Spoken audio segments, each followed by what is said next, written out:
the exclusive grand media conference of the much anticipated romantic comedy film called Everything About My Wife. It is my absolute pleasure to be with all of you for this special event. By the way, my name is Shai, that's S-H-A-I, and I'm so honored to be with you guys this afternoon.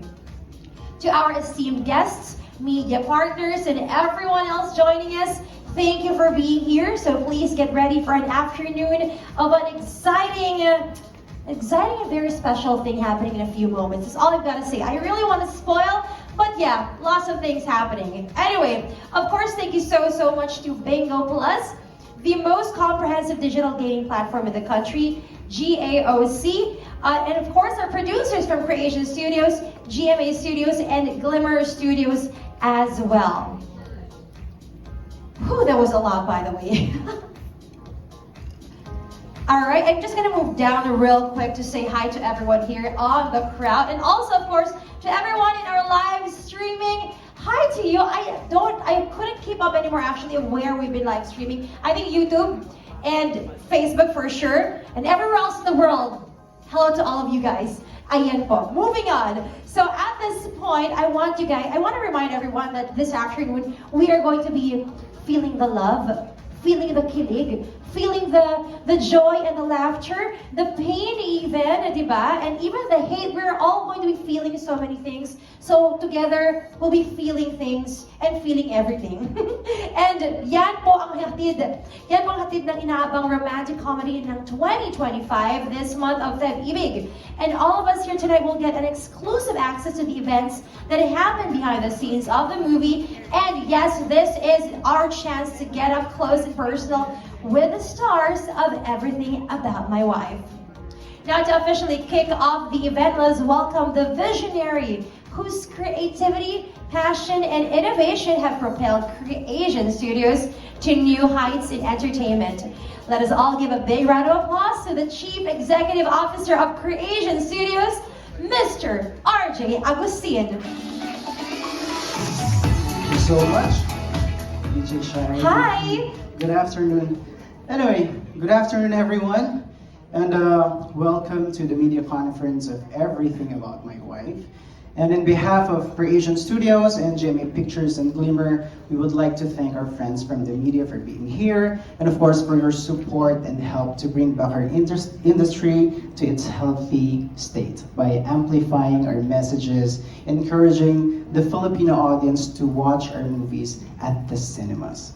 So today we're going to talk about a film, which is a product of collaboration between companies, production companies that share the same vision and commitment to produce quality content and ensuring entertainment value and making sure that there's global appeal.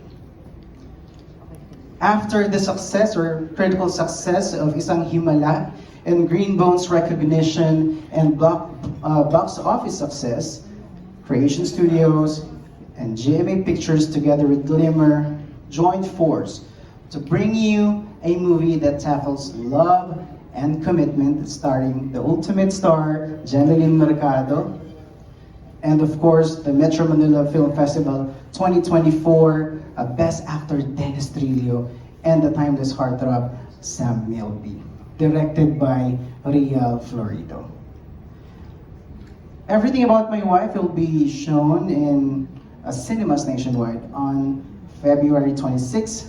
Of course, inaasahan namin ang suporta ng ating mga friends from the media, and magkita-kita po tayo. Enjoy the rest of the afternoon. Thank you very much. Thank you once again, Direct RJ. Ayan.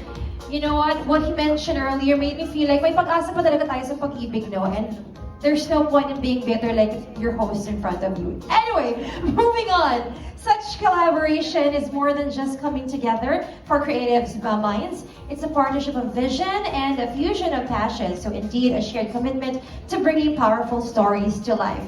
Creation Studios' fresh, bold storytelling and GMA Pictures, by the way. Sorry, hindi ko maintindihan sarili kong writing kanina. Ayan, once again, thank you to GMA Pictures. Both of them, strong legacy of delivering unforgettable films that connect the audiences through generations, put together promises to bring us exciting and bigger stories ahead, impressive visuals, and heart-tugging movie experiences like no other. And of course, alam pong ramdam na ramdam nyo na, di ba, yung kilig ng Feb-ibig. Whether may love life ka man talaga o wala, there are just people around us that makes us feel so, kilig. Kaya itoto na po natin ito, di ba? Yung Feb-ibig feels ninyo with a full trailer of Everything About My Wife.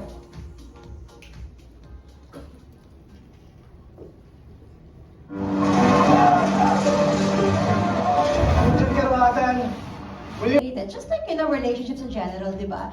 And sabi nga ni Jenalyn sa isang line niya about for better or for worse, paano nga talaga kung naging worse yung situation yung mag-asawa, di ba?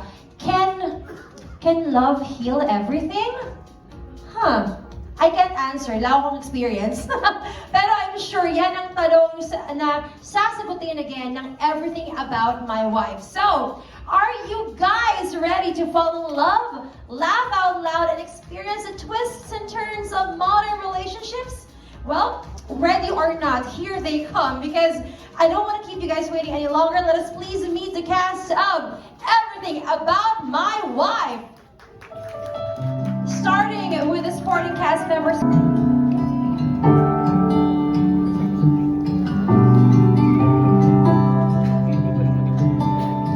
Ang pretty podcast host and sister-in-law, Alex Agustin.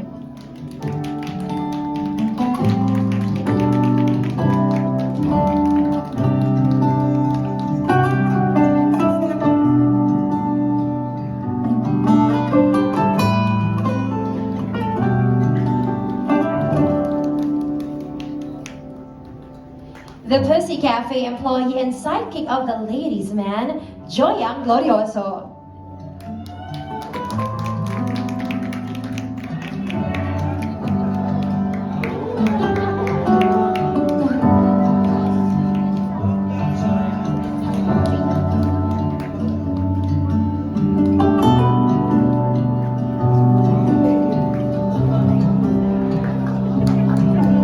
Love it, slay. Let us all give them a big, big round of applause. With such an incredible cast, ladies and gentlemen, it takes a creative visionary who can perfectly balance comedy, romance, and heart-wrenching moments on the big screen. So at the helm of Everything About My Wife is an award-winning film director, writer, and producer known for his contributions to independent cinema and television. His work has touched audiences both locally and internationally, making him one of the most exciting directors in the industry today. Friends, let us welcome on stage the amazing director of Everything About My Wife, Direk Rial Florido.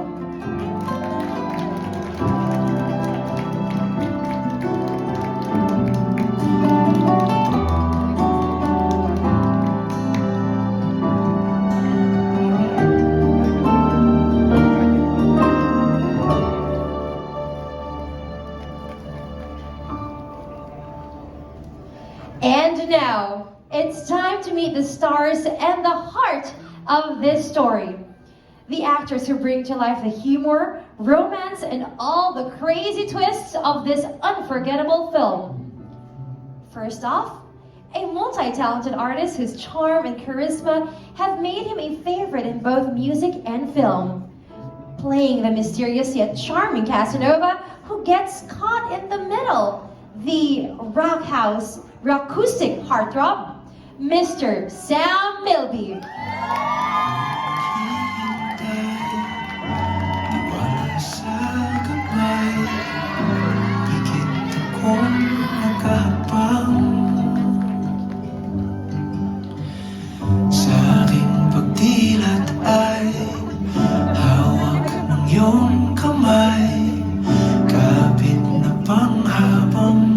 Next, a powerhouse actor whose exceptional talent has earned him multiple accolades, including his most recent Best Actor Award during the MFFF 2024.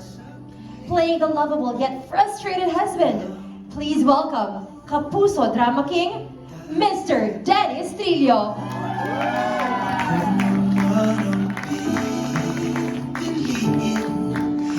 Kung di man ngayon, darating din yun. Pag-ibig na mananatili, darating ka rin. And of course, two-time MMFF Best Actress, rom-com queen, and one of the most beloved leading ladies in film and cinema, bringing life to the bold, unstoppable, and unpredictable wifey, no less than the ultimate star, Miss Jeneline Mercado.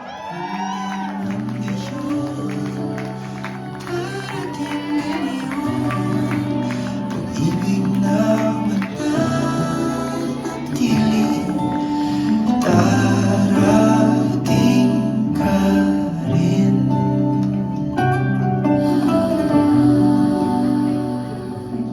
Alright, there we go, everyone. The cast and director of Everything About My Wife, but I'd also like to acknowledge Miss Rona Ko, screenwriter of Everything About My Wife. Lalakbay, magkarugtong ating daan. Ang tamang oras ay sa atin ibibigay. Magkakaroon din ng saysay. Hindi ko ibababa. We'd like to also acknowledge the presence of Chico Alicaya and Carlo Carranza, our actors from Creation Studios, artists who are also part of the movie. Wow, everyone! Did you take enough photos? Okay na ba? Kulang pa, di ba? I think you guys are gonna do a lot more photo taking, video taking. And the one thing that's so difficult about being a host is mahirap ma-starstruck. Kunwari, chill. Dennis, no big deal. Huh? Alright, so I know rather that you're also so eager to hear more about the film, the behind the scenes stories and everything, and what makes the the project rather so special. So let us start the Q&A session, and since I have the privilege of holding the microphone with me, I think I would like to ask the first question, and this one is for Direk Rial. Hi, Direk. So why do you think making such rom-com movies with themes of marriage and commitments, it's still as important as creating art films? Naniniwala ko may darating na microphone from the sky. There you go. Thank you. Para sa'yo na talaga yan, Sam. It's for you guys.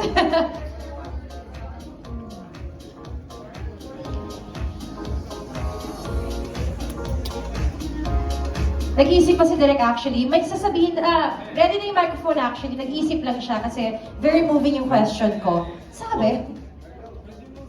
Yes, hello. First, I would like to say good afternoon everyone. Maraming salamat po sa pagpunta. Ngayong hapon, marami sa inyo kung saan-saan pa nanggaling. Sa traffic, di ba? Alam naman natin, city life. Thank you so much for being here. To support our movie, Everything About My Wife. So, the question is, bakit importante gumawa ng mga rom-com movies? And bakit siya mas importante? Bakit same important siya as making art films? Kasi, I think the question came from the position na galing kasi ako sa indie film. Yes. I started making movies 10 years ago through Cinemalaya, and I think nakadalawang pelikula ako doon. So, and also from where I came from, I was trained as an indie film director. Pero parang ngayon, wala na tayong indie, hindi na siya uso, di ba? Parang kung gumagawa ka ng pelikula, filmmaker ka. So, for me, importante ang rom-com as all other things that I did, at least from my personal standpoint. Kasi ako naman bilang isang kwentista, ang kinikwento ko ay yung mga storya na mag-inspire at kukurot sa puso ng mga tao. And I think yun yung role, bakit tayo gumagawa ng mga pelikula. Yun yung importansya ng paggawa ng mga pelikula at pagkwento ng mga storya na gustong makita ng mga manonood. And ang mga Pilipino, we are suckers for love. Gustong-gusto natin yung kinikilig, yung umiiyak at nasasaktan tayo with the main character that we see in the big screen. Importante sa atin yan di ba? Makikipag-meet tayo sa mga friends natin. Akala mo pag-uusapan kung ano, maya-maya pinag-uusapan na yung crush niya, or yung hinohopya niya, or yung ginujowa niya, or yung tine-third party niya, di ba? It's always part of any conversation. It makes us feel alive. So, importante siya. In the same manner na importante lahat ng story at kwento.